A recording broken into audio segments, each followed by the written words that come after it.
नमस्कार। देश काल में आपका स्वागत है। मैं हूं मुकेश कुमार।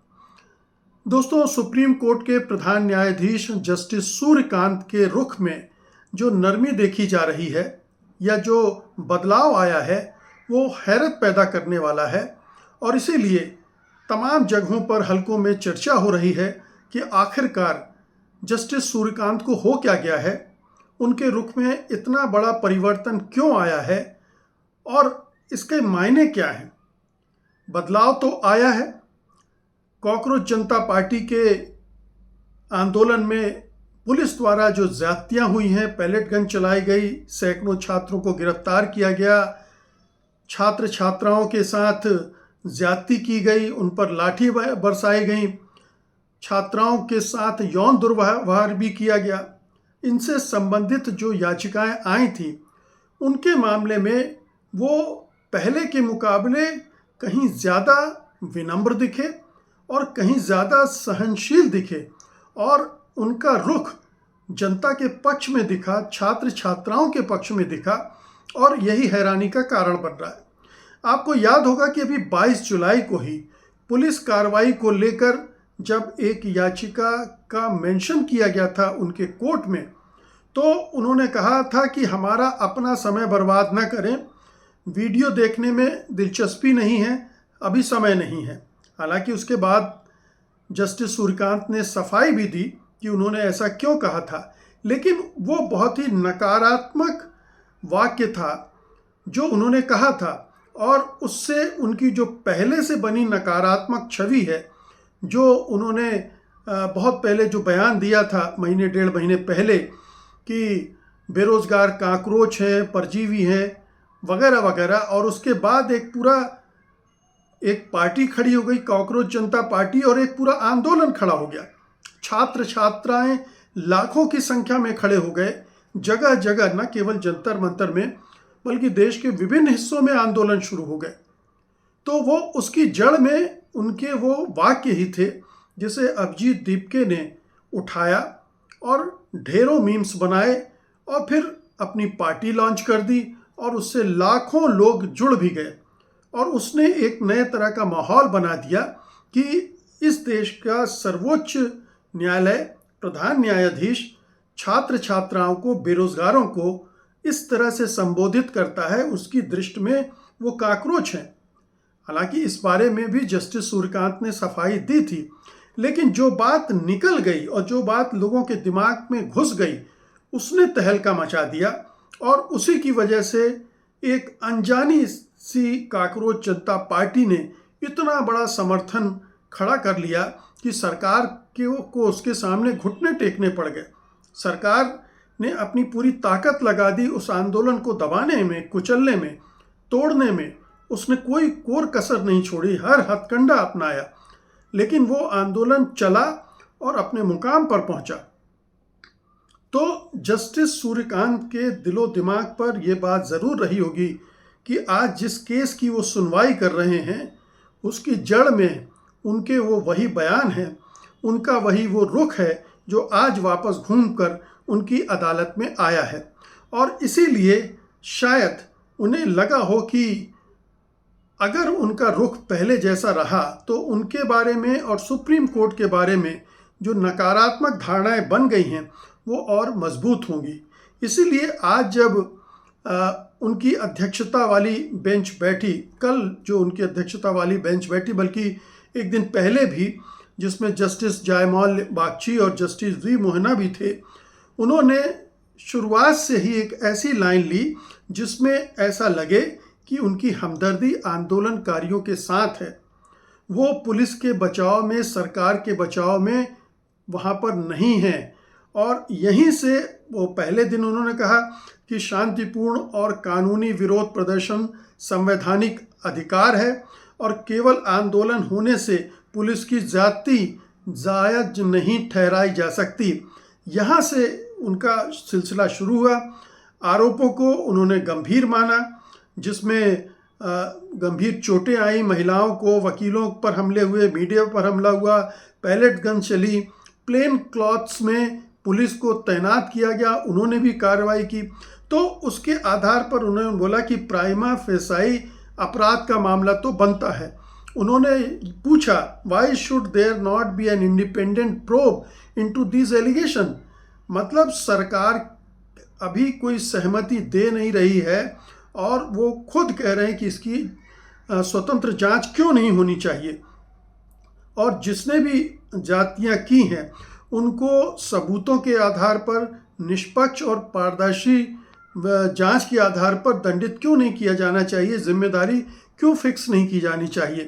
तो ये एक आप देखिए कि बिल्कुल कहना चाहिए यू टर्न कहा जा रहा है सोशल मीडिया में कि कैसे जस्टिस सूर्यकांत ने यू टर्न लिया। उन्होंने क्या क्या कहा, क्या क्या आदेश दिए, निर्देश दिए, ये भी जान लेना ज़रूरी है।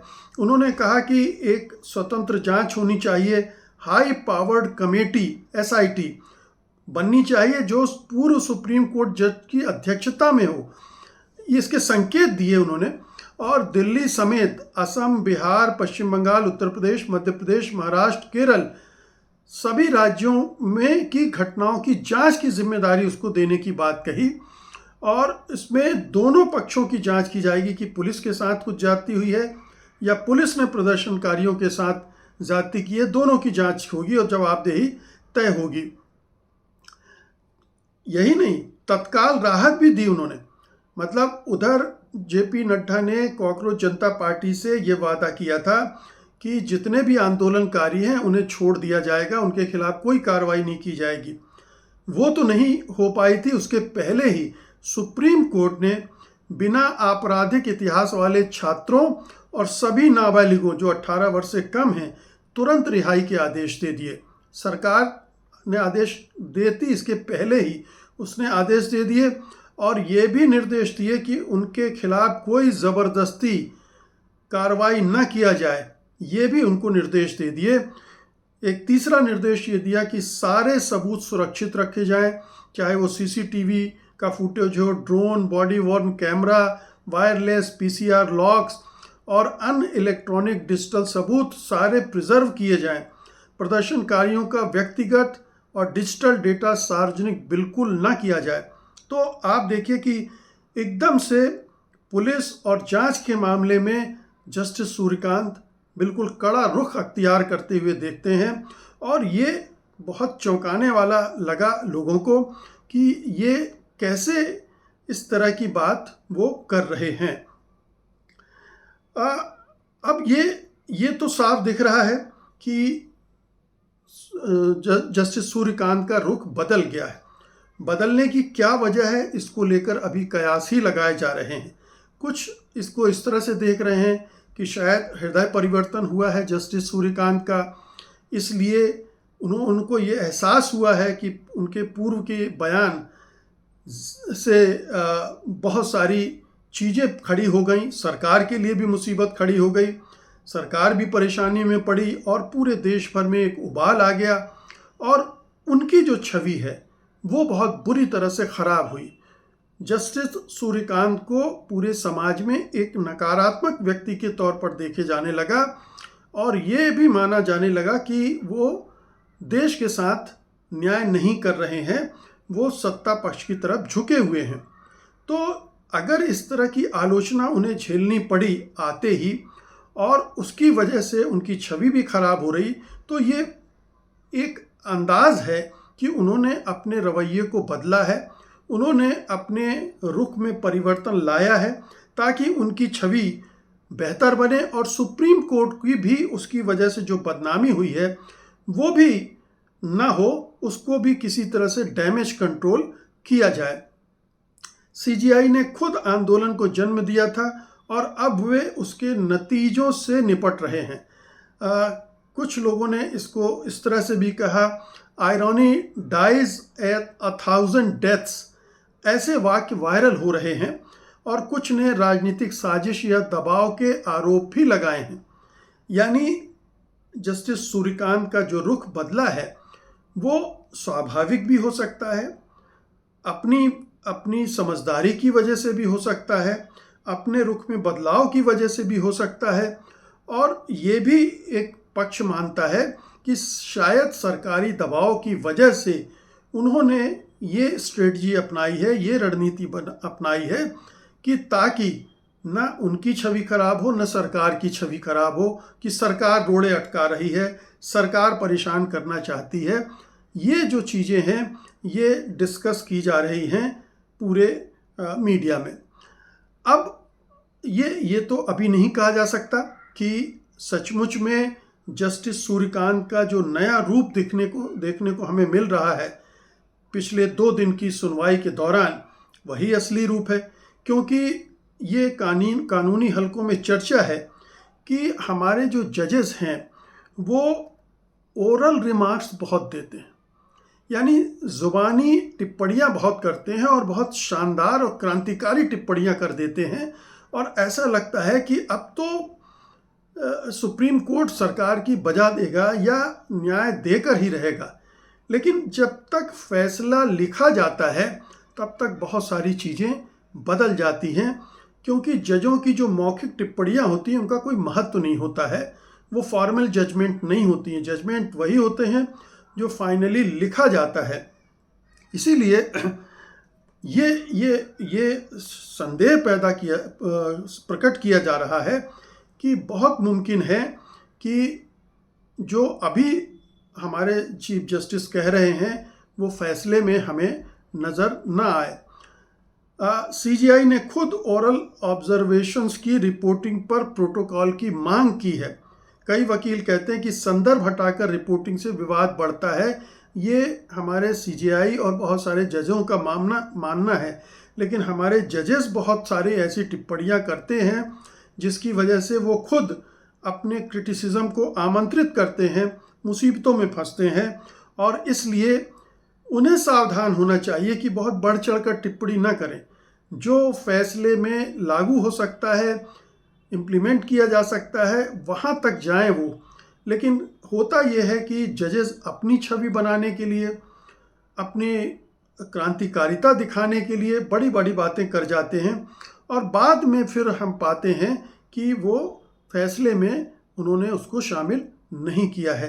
तो अभी ये संदेह किया जा रहा है कि ये बहुत अभी जल्दबाजी होगी ये मानना कि जस्टिस सूर्यकांत का रवैया पूरी तरह से बदल गया है और वो अब नए तरह के ढंग से इन सारे मामलों को देख रहे हैं।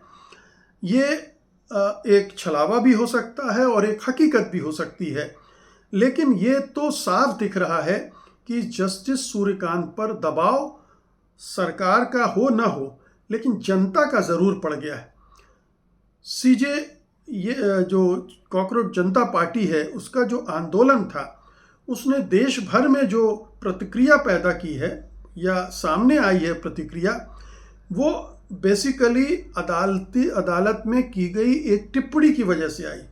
यानी अदालत के प्रति अदालत ने उस गुस्से को उभार दिया जो लोगों के अंदर खदबदा रहा था। अगर सीजीआई ने उस तरह की टिप्पणी न की होती तो शायद ये आंदोलन भी हमें देखने को नहीं मिलता। और इसीलिए बहुत सारे लोग जस्टिस सूर्यकांत को धन्यवाद भी देते हैं, उनका आभार व्यक्त करते हैं कि उन्होंने ऐसी टिप्पणी की जिसकी वजह से ये आंदोलन खड़ा हुआ और लाखों छात्र छात्राएं सड़कों पर आए और उनके आने से पूरे देश को पता चला कि वो कितने परेशान हैं, कितने गुस्से में हैं और किन वजहों से गुस्से में। तो ये तमाम चीज़ें तभी संभव हुई जब जस्टिस सूर्यकांत की वो टिप्पणी आई। लेकिन जस्टिस सूर्यकांत जिस कुर्सी पर बैठे हैं और अगर उसकी वजह से, उनकी कुछ टिप्पणियों की वजह से ये सब हो रहा है तो जाहिर है कि वो कटघरे में खड़े हो जाते हैं। वो खुद कटघरे में हैं और उसकी वजह से सुप्रीम कोर्ट भी को लेकर भी उंगलियां उठी हैं। तो ये कुल मिलाकर स्थितियां बन गई हैं। अभी हम इंतज़ार करेंगे कि अंतिम फैसला जस्टिस सूर्यकांत क्या सुनाते हैं। सुप्रीम कोर्ट का इस मामले में अंतिम फैसला क्या होता है, वो कितना आंदोलनकारियों के पक्ष में जाता है, कितना सरकार को और पुलिस को बचाने में जाता है। जब इतने सारे वीडियोस बिल्कुल साफ साफ बता रहे हैं कि पुलिस की तरफ से ही सारी कार्रवाई हुई है, पुलिस ने ही सारी हिंसा को अंजाम दिया है, उसने एक्सेस फोर्स का इस्तेमाल किया है, गलत तरीकों का गलत हथियारों का इस्तेमाल किया है और छोटे छोटे बच्चों तक पर अटैक किए हैं, तो उससे बिल्कुल स्पष्ट हो जाता है कि पुलिस की भूमिका क्या थी, क्या है। और यही नहीं, बिहार में हमने देखा कि किस तरह की पुलिस ने हरकतें की हैं, AK-47 लेके फायरिंग की गई, बंगाल में, असम में, सब जगह। और उत्तर प्रदेश में जुनैद को लेकर जो कुछ हुआ, उससे जुड़ी याचिका भी सुप्रीम कोर्ट के सामने है। तो ये सारी जो चीज़ें आई हैं, इन पर जब एक फैसला आएगा, मुकम्मल फैसला आएगा, अंतिम फैसला आएगा, तब हमारी समझ में आएगा कि सुप्रीम कोर्ट ने सचमुच में ईमानदारी से न्यायपूर्वक फैसला किया है या कहीं डंडी मार दी है। ये ख़तरा हमेशा अब इस समय जिस तरह से हमारी अदालतें फैसला कर रही हैं, ये बना रहता है। और इसलिए सुप्रीम कोर्ट को भी इस मामले में हम बख्श नहीं सकते हैं। ये हमें ध्यान में रखकर ही चलना होगा। बहुत बहुत शुक्रिया आपका। धन्यवाद। नमस्कार।